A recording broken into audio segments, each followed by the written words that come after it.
It's easy to forget that there's actually other cell phones out there besides Apple iPhones and Android phones, but there are. Namely, there's the operating system from Windows called the Windows Phone software for mobile phones, and this phone right here is the newest phone to have Windows installed on it. It's called the Nokia Lumia 900, and I took a look at the features that it has to see if it really can compete against an Android phone or an Apple iPhone. So let's take a look to see how well it does. One of the things you can notice about the phone is it's really sleek looking. I like the design of it. It's simple, it uses a unibody construction, and it looks really nice. And you can see the Windows interface on here. It uses Windows 7.5 called Mango, and the operating system is really easy to use. You can see it uses these tiles as opposed to icons.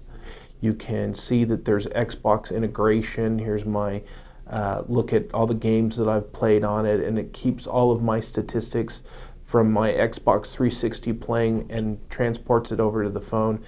The downside, though, I think really is the App Store and the fact that there just aren't as many apps as there are with places like iTunes or the Android market.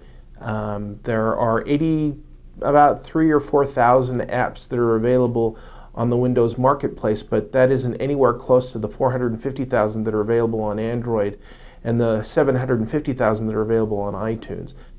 Now, when it comes to this screen, I think it's really a good looking screen. The colors are vibrant. It's a 4.3-inch AMOLED screen, so it looks pretty good. But it doesn't, the resolution isn't as high as an iPhone or an iPad. So, when you look at words on the internet, for example, it doesn't look quite as detailed as it does on an iPhone. But the screen is big. It's 4.3 inches, and I do like it. I think it satisfies your needs for a phone, even though it's not as good as the iPhones. The camera on the phone is okay. It uses an 8-megapixel camera and a Carl Zeiss lens, which is a high-quality lens for a camera phone. I think the pictures it yields, though, are just sort of okay. They're certainly not as good as the pictures that you can take with an iPhone.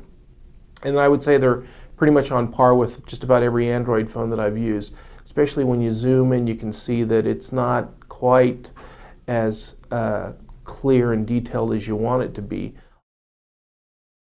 If you would like to know more about this phone, read my review by going to www.sltrib.com. Thanks.